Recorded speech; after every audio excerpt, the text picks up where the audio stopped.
అందరికీ నమస్కారం అండి. హిందూ డివోషనల్కి స్వాగతం. ఈరోజు వీడియోలో శ్రావణ శనివారం పూజా విధానం గురించి తెలుసుకుందాం. శ్రావణ మాసం అంటే శ్రవణ నక్షత్రంలో పౌర్ణమి వస్తుంది కాబట్టి ఈ మాసాన్ని శ్రావణ మాసం అంటారు.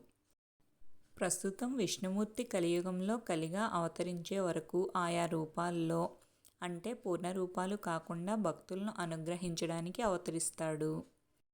అలాంటి రూపాల్లో అర్చితామూర్తిగా కలియుగ వైకుంఠమైన తిరుమలలో శ్రీనివాసుడు శ్రీ వెంకటేశ్వరుడిగా భక్తులకు అనుగ్రహిస్తున్నాడు. ఆయన నక్షత్రం శ్రవణం కావడం మరో విశేషం. కాబట్టి ఈ నెలలో వచ్చే శనివారాలలో శ్రవణ నక్షత్రం రోజుల్లో శ్రీ వెంకటేశ్వరుని ఆరాధిస్తే అనంత ఫలితాలు లభిస్తాయి.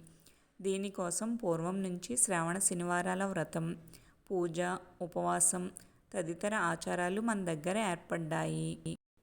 ఈ మాసంలో వచ్చే శనివారాల్లో ఇంటి ఇలవేల్పును పూజించడం వల్ల సర్వశుభాలను చేకూరుస్తుంది. ఈ మాసంలో వచ్చే అన్ని శనివారాలు చేయడానికి కుదరకపోయినా కనీసం ఒక్క శనివారమైనా పూజా విధానాన్ని ఆచరించడం మంచిది.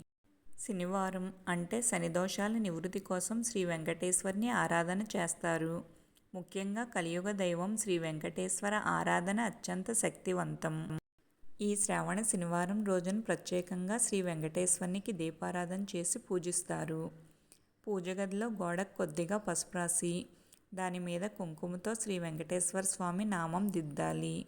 శనివారాలలో స్వామికి పాయసం, రవ్వ కేసరి వంటి తీపి పదార్థాలను ప్రసాదంగా సమర్పించి పిండి దీపాలతో స్వామిని ఆరాధించాలి. జ్యోతి స్వరూపుడైన వెంకటేశ్వర స్వామికి గంధం, పుష్పం, ధూపం, నైవేద్యం సమర్పించి అష్టోత్తర శతనామావళితో అర్చించాలి. ఈరోజు ఉపవాసం ఉండడం వంటి ప్రత్యేక పూజల వల్ల విశేష ఫలితాలను పొందవచ్చు. శ్రావణ శనివారం శ్రీ వెంకటేశ్వర ఆరాధన వల్ల శని బాధలు, ఈతి బాధలు పోతాయి. అంతేకాకుండా స్వామి అనుగ్రహంతో కోరుకున్న కోరికలు నెరవేరుతాయని పెద్దల మాట. మీకు ఈ వీడియో నచ్చితే లైక్ చేయండి, షేర్ చేయండి. మా ఛానల్ని ఫస్ట్ టైం చూస్తుంటే సబ్స్క్రైబ్ చేసుకోవడం మర్చిపోకండి.